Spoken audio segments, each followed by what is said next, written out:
So, demo natin, no, kabekis. So, ito po yung sa TDD niya. So, ito yung mode 1. Ayan. Patay. Mode 2. Patay. Mode 3. Ayan. Hindi, mode 4 pala to. Ito yung mode 3. Yung dalawa. Ayan. Ito yung mode 5. Ito yung mode 6. Mode 7. Lahat na.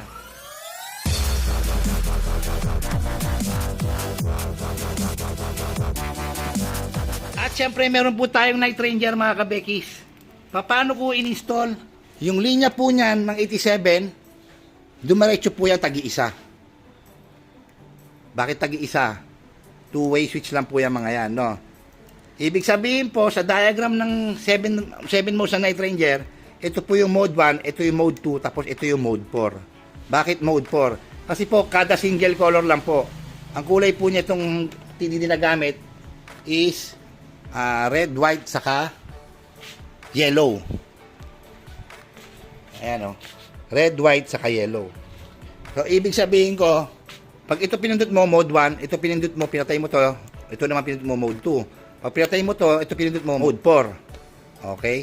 Ngayon, pag itong dalawa pinindot mong sabay, magiging mode 3. Pag itong dalawa, saka ito, magiging mode 5. Kasi may mode 4 na tayo, di ba? Magiging mode 5 yan. Okay. Pag itong gitna sa kadulo pinindot mo, magiging mode 6. Ngayon, pag yan tatlong yan pinindot mo, sabay-sabay, magiging mode 7. So, ganun po siya, no? One relay setup, kaya po ang fuse ko naging 20 ampere. So, ganito po ang paglalagay ng TDD na Night Ranger na 7 modes. Gamit po ang power clamps method. So, ito po is actualan drawing na direct po to. So, kung ano yung magiging itsura ng drawing, huwag nyo na hong pansinin yun. Ang importante ho, masundan nyo ito. Ang Night Ranger po at ang power appliance, pinagsasama ko po yan. So, hindi ho pwedeng yung relay diretso lang ikakabit nyo sa Night Ranger. Kailangan po naka-power appliance. Ano po ba yung power appliance? Yung po yung pagbabalansin natin. Kailangan po maisama natin yung ibang accessories sa dati sa motor, mahihiwalay sa dati, maisama sa power appliance. Simulan natin itong TDD Night Ranger. So, ito yung relay natin. May 30, may dalawang 87, may 85, may 86. So, example ng ganyan, no? So, itong 30 po niyan, papuntang battery yan. Positive. Itong 85 or 86, kahit alin po dyan, no? Boss relay po to. Itong 87, parehas may contact yan, no? Hindi po yan switching relay o SPDT na nagpapalitan. So, itong 86 niya palagi po naka-ground.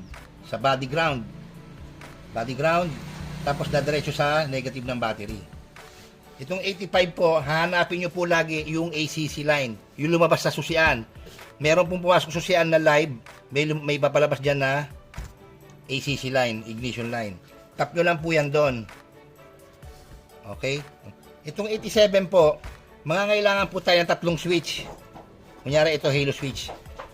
Tatlong switch sa Night Ranger natin. Yung 87 po na ito nasa taas, papasok po yung tigi-isa. Hanapin nyo yung common. Doon po pupunta yan. Diretso po yan, no? Siyempre, pag may pumasok dyan, may lalabas dyan. Ayan, two-way switch lang po yung mga yan. Tignan nyo po yung TDD Night Ranger nyo kasi minsan po iba-iba yung color coding. Yung na-encounter ko po dyan sa video, red, yellow, white siya. Meron ako na-encounter na may kasamang blue, pink, yellow. Parang ganun eh, yung huling ginawa ko. Meron pong diagram na kasama yan, may color coding. Meron po yung mode 1, mode 2, mode 3. Parang ganun. Ay hindi.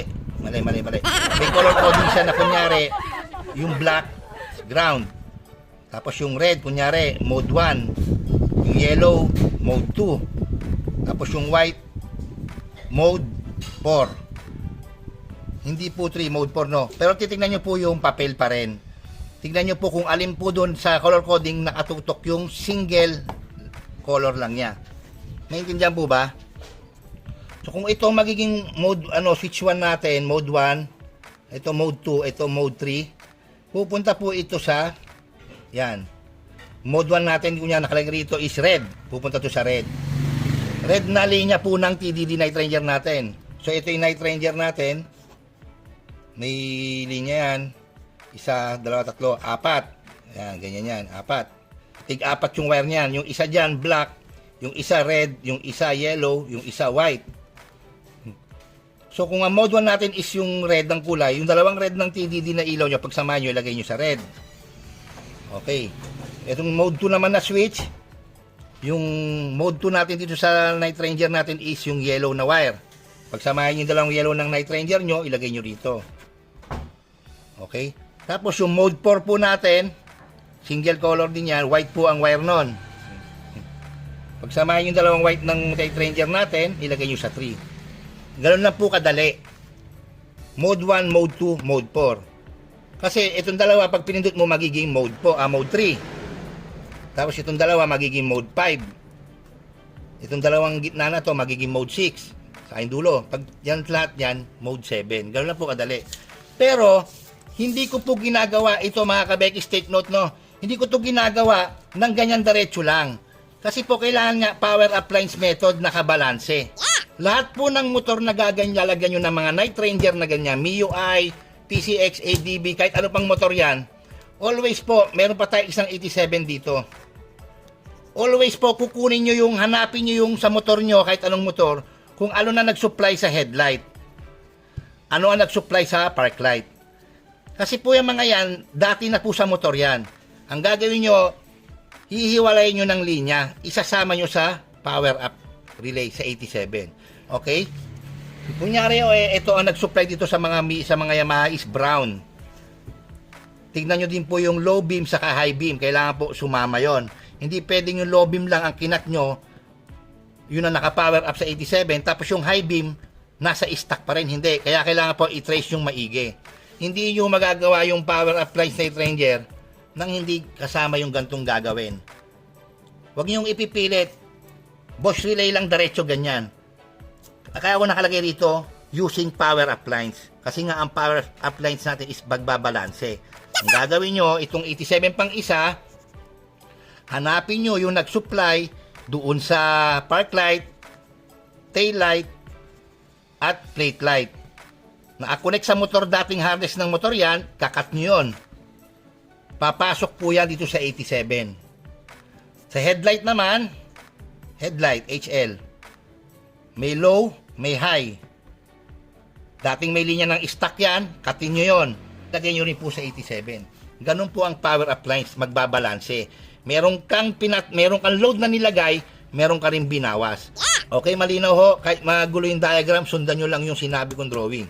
Ngayon gusto nyo magkaroon ng passing light tong tatlong mode na yan. Tinatanong ako ng isa, kailangan mag-diode. Ito wala po. Pero kung magkakaroon ka ng passing switch dito, kailangan mo mag-diode. Paano mo ida-diode yon? Yung linya na pumunta, di ba may common tong mga switch? Tapos syempre, yan ang papasok dyan eh. Tapos ang palabas, yun ang supply sa ilaw. Ito po, maglabas kayo ng isang wire sa passing switch. Syempre, ito ang papasok po sa passing switch nyo. Galing din pong 87 ha.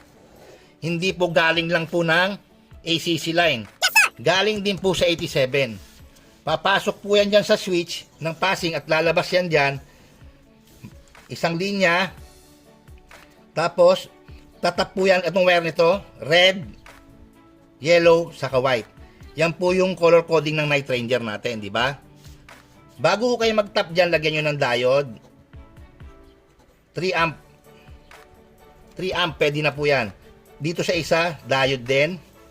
Ayan yung mark. 3 amp. Ganon din po sa isa. Diode, 3 amp. Itong silver mark po yan, nakaharap sa linya ng pagtatapan nyo. Tapos, itong galing passing switch natin na po lumabas, 1, 2, 3. Ganyan lang po kadali ang power appliance ng Night Ranger. Yun nga lang po ang pinaka-importante po rito mga kabekis, no? Huwag kayong gagamit ng substandard materials. Huwag substandard na relay. Hindi pwede yung switching relay, yung magic relay, deadlock type, ruler type. Boss relay po, kung gusto nyo gantong diagram, ito po ang gagamitin nyo. Meron kang cellphone charger, lagay mo rin cellphone charger, pasok dyan.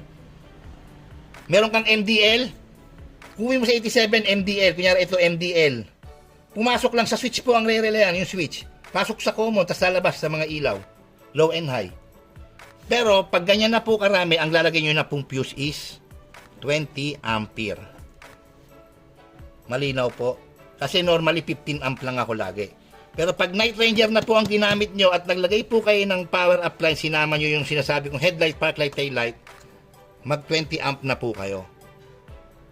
Okay? At ito mo isa ibang importante. Normally, ang ginagamit kong wire is H number 18 lang. Ang ginamit ko po dyan para sa TDD is gauge number 16 para mag-supply sa tatlo. Sa passing, hindi na po. 18 lang yan, pwede yan. Separate naman ng mga diode. Pero ito pong 87 na dumiretso sa mga switch, sa common, ang ginamit ko po dyan is gauge number 16. Hindi po 18, 16 yan. Then yung lumabas po sa kanilang mga supply para sa mga color-coded na nga ng Night Ranger is 18 lang. Maliwanag po. So, ganun lang kadali mga kabekis na intindi nyo na lang. So, good day sa inyo. Nakita nyo no, mga kabekis, one relay setup, ganun lang po kadali ang gagawin nyo. Tangay niya po lahat yan. Kakayanin ba? Wala akong magiging abera yan ako nagsasabi sa inyo. Basta itama nyo po yung connection. Ang importante po, wala siyang loose connection. Intact, original po yung wire na gagamitin. Walang peke, walang substandard. Relay, ganun din po. Wala akong magiging problema yung motor nyo.